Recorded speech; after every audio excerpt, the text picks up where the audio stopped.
지금 우리는 분노 범죄가 나날이 늘어가는 그러한 시대를 살아가고 있습니다. 순간적인 화를 참지 못해서 이웃을 해한다거나 혹은 불특정 다수를 무차별적으로 공격하는 그러한 일들도 끊이지 않고 벌어지고 있습니다.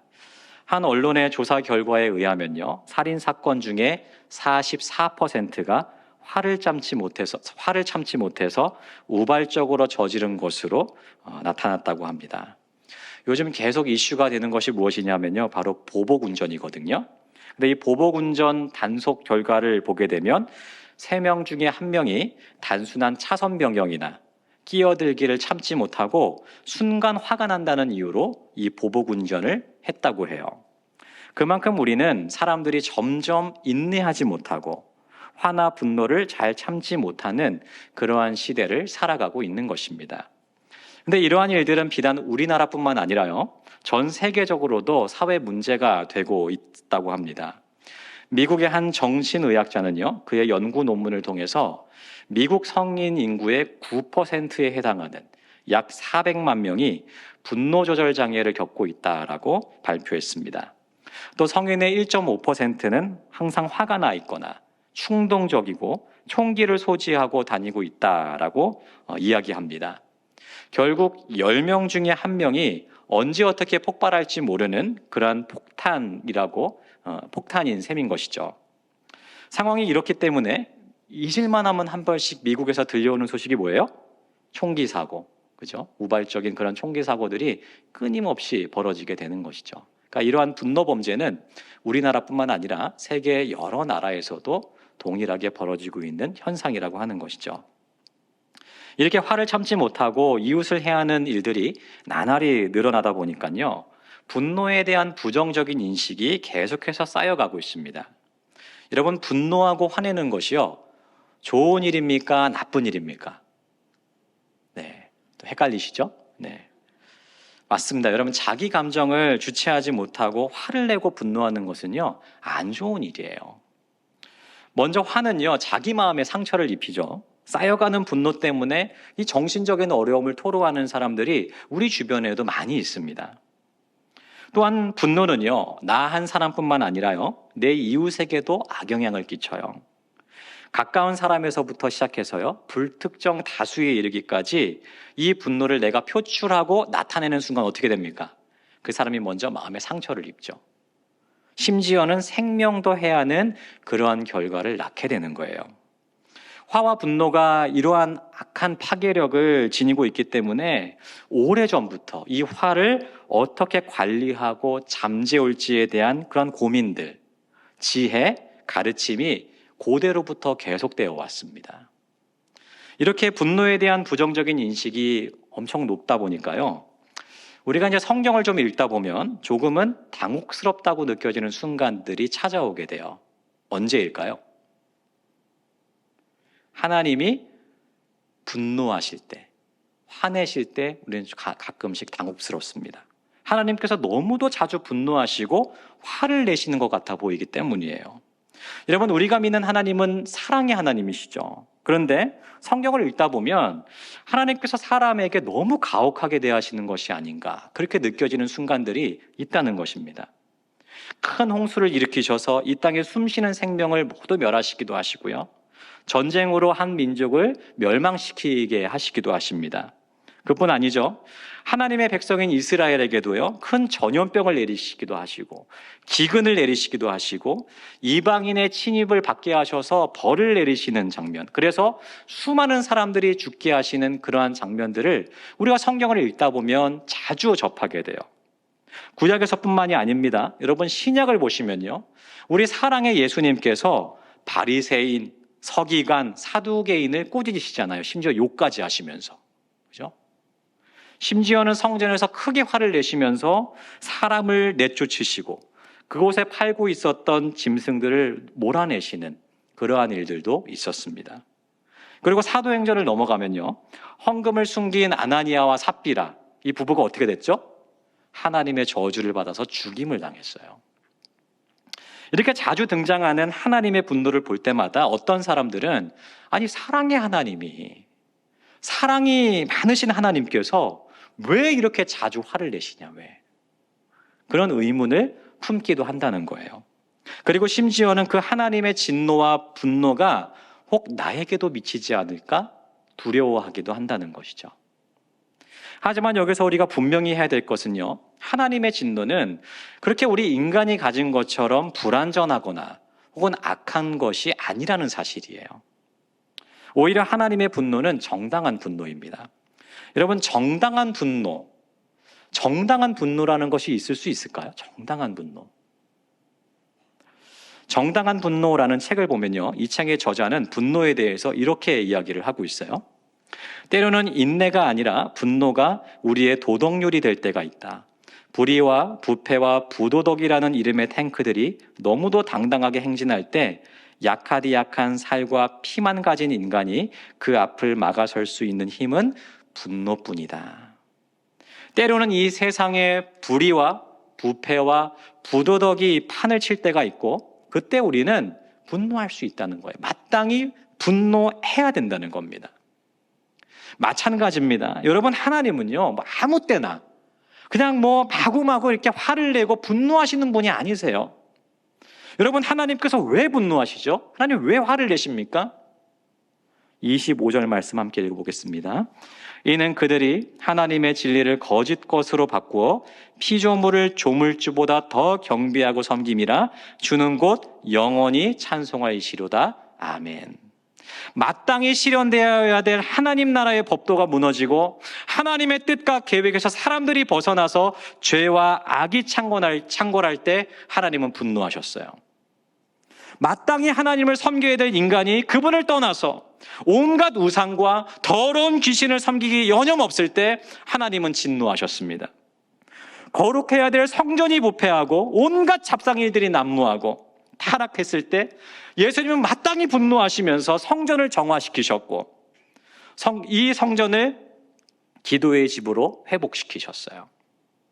결국 우리 하나님께서 분노하신 이유는 너무나도 분명해요. 이 세상에 거룩한 하나님 나라의 법도를 다시 세우시기 위함이라는 것입니다. 결론적으로 하나님의 분노는요, 정당한 분노를 넘어선 거룩한 분노였다는 거예요. 그렇기 때문에 우리가 성경을 읽으면서요, 하나님의 분노를 마주칠 때마다 막 무서워하고 두려워하면서, 아니 하나님 왜 이렇게 화를 내시지? 왜 하나님이 이렇게 분노하시지? 이해하지 못할 마음으로 그렇게 대할 것이 아니라 오히려 하나님께 감사해야 된다는 것이죠. 왜요? 결국 하나님의 이 거룩한 분노는 이 땅을 향한 하나님의 관심을 나타내는 것이기 때문이에요. 여러분, 분노가 왜 관심의 표현이죠? 관심이 없으면, 상대방에 대한 기대가 없으면 화도 안 냅니다, 사실. 히브리서 12장 7절 8절 말씀 함께 읽어보겠습니다. 너희가 참음은 징계를 받기 위함이라.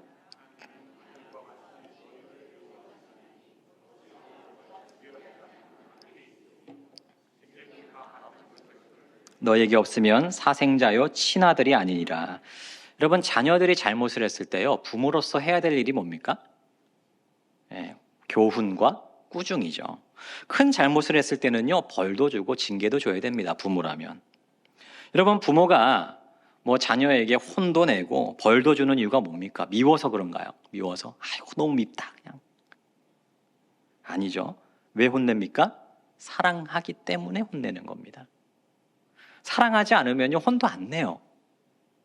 하나님께서 우리의 잘못에 화도 내시고 꾸중도 하시고 때로는 무서운 진노로 벌도 주시고 징계하시는 것은 여전히 우리에게 그 기대를 꺾지 않으시고 여전히 가지고 계시기 때문이라는 거예요. 하나님의 백성인 우리뿐만이 아니라요, 이 세상 모든 사람들이 하나님께 돌아올 수 있도록 하나님은 이 세상의 죄에 대해서 거룩한 분노를 바라시는 것이죠. 따라서 하나님의 분노는요, 관심과 사랑의 표현이라는 거예요.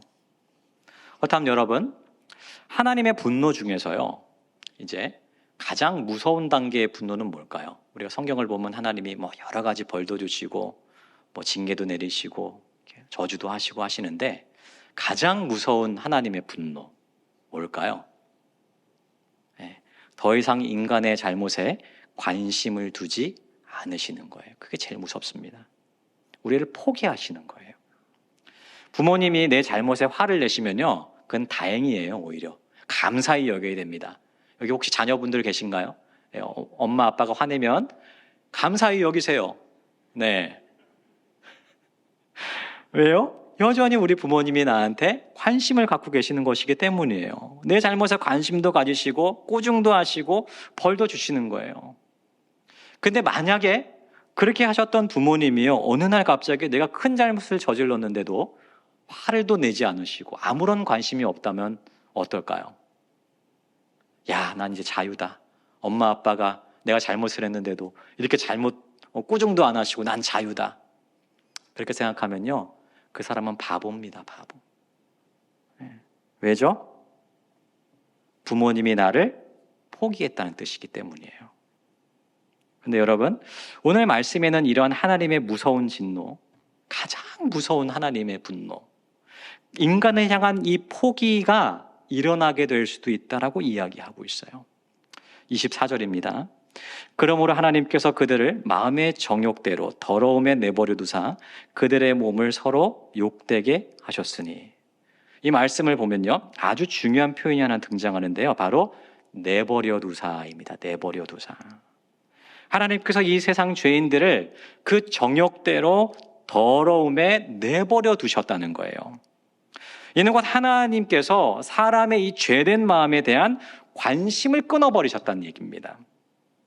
여러분, 여기서만 지금 이 표현이 등장하지 않죠? 26절을 보시면 하나님께서 그들을 부끄러운 욕심에 내버려 두셨으니, 28절에서도 그 상실한 마음대로 내버려 두사, 무려 3번이나 반복하시면서 가장 두려운 이 방임의 분노를 설명하고 있어요. 이제는 더 이상 하나님께서 인간의 죄악에 대해서, 인간의 잘못에 대해서 참견하지 않으시고 간섭하지 않으시고 내버려 두신다는 거예요. 그렇다면 여러분, 하나님께서 인간을 자기 마음대로 하도록 내버려 두시게 되면 벌어지는 일이 무엇입니까? 26절, 27절입니다. 함께 읽겠습니다. 이 때문에 하나님께서 그들을 부끄러운 욕심에 내버려 두셨으니 곧 그들의 여자들도 순리대로 쓸 것을 바꾸어 영리로 쓰며 순리대로 여자 쓰기를 버리고 서로 향하여 음욕이 부릴 듯하며 남자가 남자와 더불어 부끄러운 일을 행하여 그들의 그릇 때문에 상당한 보응을 그들 자신이 받았느니라. 하나님께서 사람의 죄를 막지 않으시면 어떻게 되냐 하면 결국 인간은 죄의 나락으로 빠져들게 된다는 거예요. 누가 막아주지를 않으니까 이제는 그 죄가 멈추어지지 않고 어떻게 됩니까? 이게 가속이 붙어가지고 결국 죄의 나락으로 빠져들게 된다는 거죠. 계속해서 발전되고 터지게 되는 겁니다. 그런데 그 죄의 대표적인 결과물 중에 하나가 뭐예요? 오늘 말씀에서 바로 성적인 죄라는 거예요. 성경을 보면요, 항상 이 타락한 민족을 나타낼 때 그 기준점이 뭐냐면요, 여러 가지 죄악들도 나타나지만 성적인 죄로 오염되어 있는 것을 볼 수가 있어요. 성경에서뿐만 아니라 역사를 보더라도 항상 그 사회가 크게 타락했다, 그 기준을 성적인 타락에서 찾을 수 있다는 겁니다. 여러분, 지금 우리가 살아가고 있는 이 시대를 한번 돌아보십시오. 이 성적인 기준이 너무도 무너진 그러한 시대를 우리가 살아가고 있지 않습니까? 저에게 이제 잊을만 하면 한 번씩 오는 문자가 있습니다. 잊을만 하면 한 번씩 꼭 옵니다. 오빠, 나 한가해요. 오빠, 지금 저 한국에 왔는데 만날래요? 오빠, 저 지금 혼자예요. 외로워요. 네. 저 이렇게 외롭고 한가한 여동생 둔 적 없거든요. 아무리 지우고 스팸 처리를 해도 잊을만 하면 한 번씩 문자가 옵니다. 도대체 저를 만나서 뭘 하려고 그러는 건지. 네. 여러분, 수요가 없으면 공급도 없는 법이죠. 이런 문자에 응해서 성매매를 하는 사람들이 있으니까 계속해서 무차별적으로 이런 문자를 보내는 거예요. 그뿐 아닙니다. 이 성적인 순결 더 이상 지키지 않아도 되는 고루한 가치로 바뀌어진 지 오래됐습니다. 뭐 성적 순결이라고 얘기하면 혼전 순결만 생각하시는 분들이 많은데요. 혼후 순결도 무너지고 있는 것이 지금 우리가 살아가고 있는 이 세대이죠. 이상한 업소들은 사라지지 않고 오히려 더욱 늘어만 가고 있고요. 인터넷과 매체들을 한번 보십시오. TV만 틀어도요. 때로는 눈을 어디에 둬야 될지 나쁘끄러운 장면들이 너무나도 많이 등장하고요. 그런 영상들, 사진들 여과 없이 노출되어 있죠. 어른들이야 이런 거 분별할 수 있지만 미성년자들에게도 이것이 여과 없이 폭탄처럼 투하되고 있는 것이 지금 우리가 살아가고 있는 이 악한 세대입니다. 지금 이 시대가 이렇게 성적인 기준이 너무도 무너져 내려서 너무나도 많은 이 죄의 결과물과 열매들을 맺고 있는 그런 시대라고 한다는 것이죠. 그런데 여러분, 그 성적인 죄가요, 극에 달하게 되면 나타나는 현상이 있다는 거예요. 무엇이냐 하면 방금 우리가 읽은 26절, 27절에서 이야기하는 동성애예요. 하나님이 사람을 지으실 때요, 남자와 여자가 하나 되어서 가정을 이루라고 하셨어요. 그러니까 이성끼리 성적으로 끌리면 그것은 너무도 당연한 창조적인 섭리예요, 그것은. 그런데 인간이 죄로 오염되고 타락하면서 나타나는 현상이 뭐죠? 이 성을 순리대로 쓰지 않고 영리로 쓰기 시작한다는 겁니다. 여자가 여자에게 음욕이 불릴 듯이 일어나고 남자가 남자를 향해서 부끄러운 일들을 행하기 시작한다는 거죠. 그래서 성경을 보면요, 어느 한 민족이 타락의 극치로 갔을 때 어떤 일들이 나타나던가요? 남자가 남자를 겁탈하려고 하는 그런 일들이 나타나지 않습니까? 소돔과 고모라가 대표적이고요. 또 사사기에 등장하는 레위인의 이야기, 그죠? 레위인의 첫 그 사건 아시죠? 그 이야기를 보더라도 그래요. 로마의 역사를 보더라도요, 로마가 부유하고 해지고 가장 강성했을 때 성적으로도 문란해지기 시작했거든요. 근데 그때 나타났던 현상 역시도 동성애였습니다. 부자들에게 유행이 있었어요. 그때 당시에. 뭐였냐면 동성 성행위를 할 수 있는 미소년을 자기 밑에 두는 거. 그것이 유행이었습니다. 여러분, 성은 어떤 것인가요? 성은요, 거룩한 것이에요. 여러분, 왜 성이 거룩하죠? 성은 생명과 관련 있는 것이기 때문입니다. 하나님께서 생명을 잉태하게 하시고 이 세상에 생육하고 번성하도록 주신 통로가 곧 성이기 때문이에요. 그뿐 아니죠. 부부가요, 서로 육체적으로, 영적으로 교감하고 하나 되고 연합하도록 하는 것, 교제하도록 하는 통로이기 때문에 또한 성은 거룩한 것입니다. 그런데 인간이 타락하면 타락할수록 벌어지는 현상은 이 성을 쾌락적인 것으로만 사용한다는 거예요. 이 성을 뛰어넘어서 이제는 동성애까지 내가 가진 성적인 욕망을 해결하고 쾌락을 누리기 위해서 이 성을 사용하기 시작한다면 이는 곧 사회적인 타락을 향한 지름길이 된다는 겁니다. 하나님께서 주신 성을요, 정당하게 사용할 수 있는 이 범위와 기준은요, 너무나도 명확해요. 이것은 뭐 흔들리거나 헷갈릴 수가 없는 겁니다. 한 남자와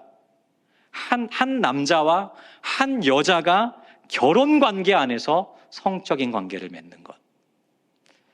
너무나도 분명하게 이야기하고 있어요. 한 남자와 한 여자가 결혼 관계 안에서. 이를 통해서 서로 연합하고 교제하고 교감하며 하나님께서 허락하시는 이 생명을 잉태하는 그 축복의 통로, 이 통로로 사용되는 것이 바로 성이라고 한다는 것이에요. 하지만 세상에 타락하면 타락할수록 이 성의 기준이 무너지게 되더라는 것이죠. 여러분, 인간이 이 죄를 멈추지 않고 계속하게 되면요, 그는 곧 그에 합당한 보응을 받게 될 것이에요. 27절 하반절에 이렇게 돼 있죠.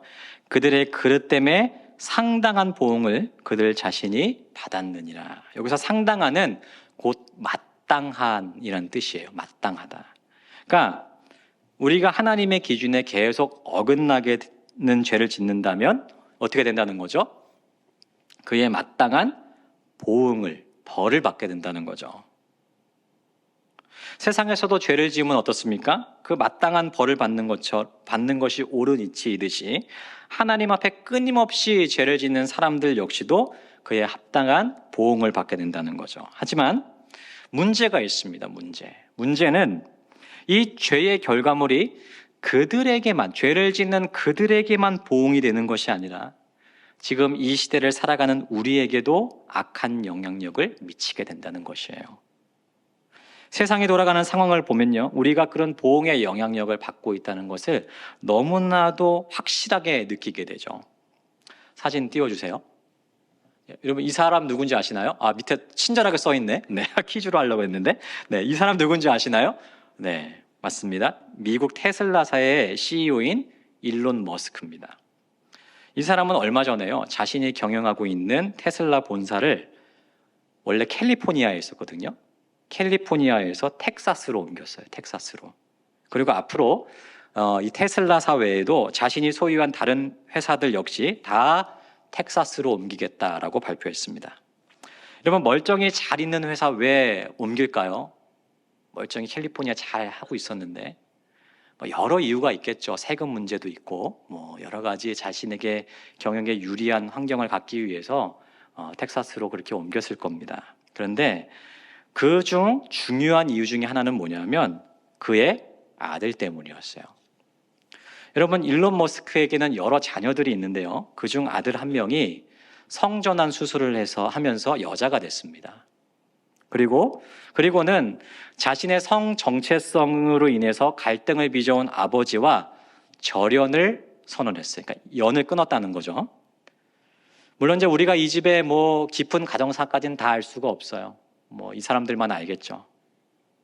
하지만 일론 머스크가 자신의 회사를 텍사스로 옮기면서 들었던 이유 중에 하나가 뭐냐면요, 캘리포니아 주에 있는 이 성소수자 법 때문이라는 거예요.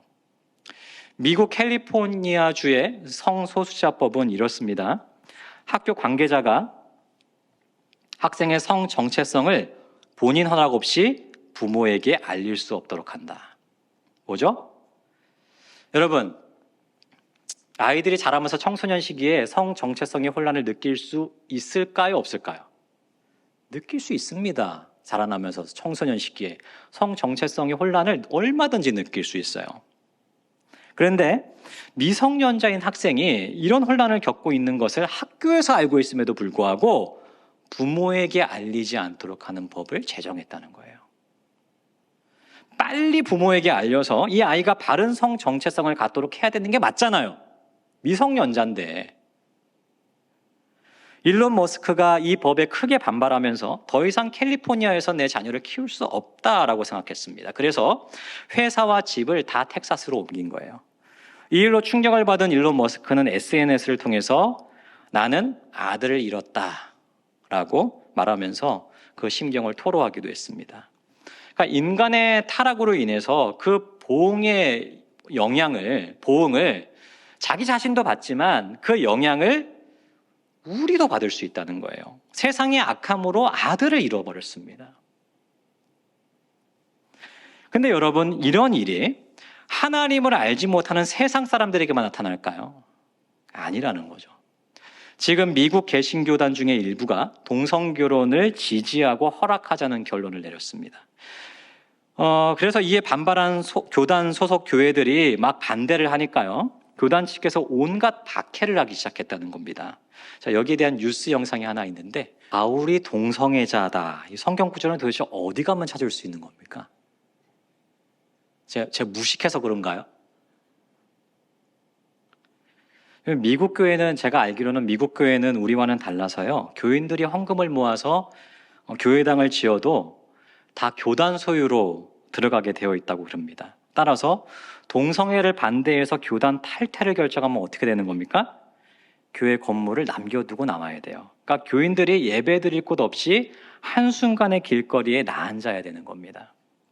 그뿐 아니죠. 여러분, 세상에 목사가 예배를 인도하고 있는데 그 예배 중간에 올라와서 목사가 파면됐다라고 얘기하는 것이 도대체 어느 나라 법입니까, 그게? 미국 교회 전체가 다 이러는 건 아니겠죠. 일부겠죠. 그렇게 믿고 싶습니다. 그렇지만 이런 참남한 일들이 교회 안에서도 이제는 이루어나고 있다는 거예요. 인간의 타락이 깊어질수록 그에 대한 보응을 받는 것은 죄를 짓는 그 당사자이겠지만 그 악한 영향력이 우리에게도 찾아오게 된다는 것이죠. 교회라고 피해갈 수가 없는 겁니다. 여러분이 이 일이 저 멀리 태평양 건너서 미국에서 벌어진 일이니까 우리랑은 상관없다, 그렇게 생각하셔서는 안 됩니다. 여러분, 얼마 전에 우리나라에서 있었던 일이 뭐예요? 대법원에서 동성 부부의 건강보험 피부양자의 자격을 인정한 일이 있었어요. 여러분, 우리나라의 법에서 여러분 동성 부부를 인정합니까? 안 합니까? 안 합니다. 그런데 이 동성 부부의 법적 지위를 사법부에서 인정한 거예요.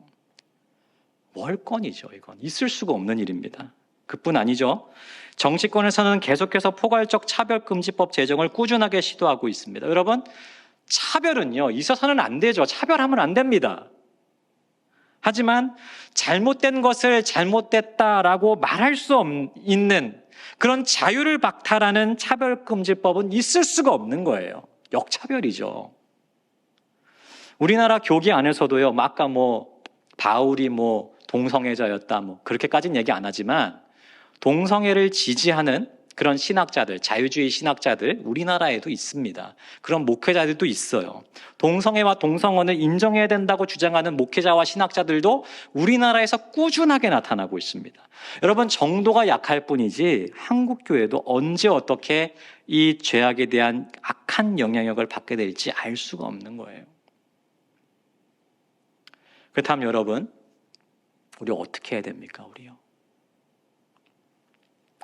먼저는 하나님 앞에 간구해야 됩니다. 간구. 하나님, 우리를 버리시지 말라고. 우리를 내버려 두지 마시고 자비와 인내로 우리를 지켜보호해 달라고 하나님 앞에 기도해야 돼요. 이 땅의 죄와 악에 하나님 외면하지 마시고, 우리를 외면하지 마시고 이 땅의 죄와 악에 대해서 간섭해 주십시오, 주님. 하나님의 공의와 정의가 이 땅 가운데 온전히 실현되게 해달라고 기도해야 돼요. 그리고 여러분, 더 중요한 것이 무엇입니까? 이제 정확하게 옳고 그름에 대한 분별력을 우리가 갖게 되었다면 이제는 옳은 것이 무엇인지를 세상 속에서 가르치고 선포해야 될 줄 믿습니다. 여러분, 세상이라고 하니까 너무 멀게 느껴지시죠? 세상 어디요? 여러분, 우리 가정 안에서 내 자녀들에게, 내가 살아가고 있는 그 터전 속에서 하나님의 옳은도와 가치관이 무엇인지를 가르치고 선포해야 되고 교육해야 돼요. 여러분, 저도 자녀를 키우는 입장에서요, 두려울 때가 많아요. 두렵습니다. 그냥 자녀 키우기가 이 세상에서 지금 이 시대는 너무 두려운 시대예요.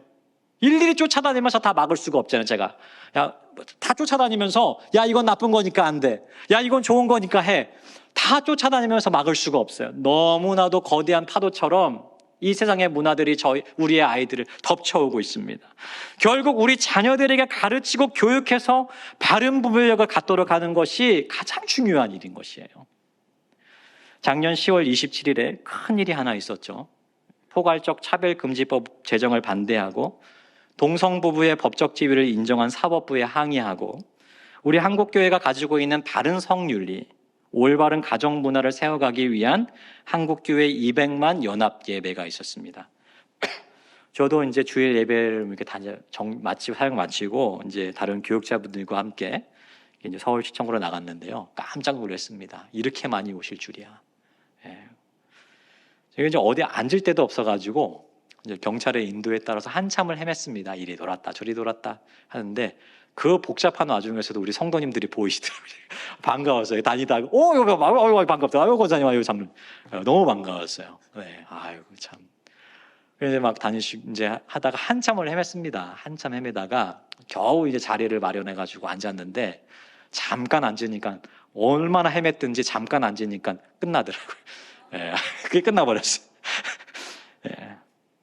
이 예배를 두고 이렇다 저렇다 부정적인 얘기를 하는 사람들도 있는데요, 저는 하나님께서 판단할 일이라고 생각하고요. 하지만 저는 우리 한국교회가 맡은 사명을 그래도 주어진 환경 속에서 최선을 다해 감당하고 있다는 생각이 들어가지고요, 그런 좀 감사의 마음이 제 안에 있었습니다. 그날.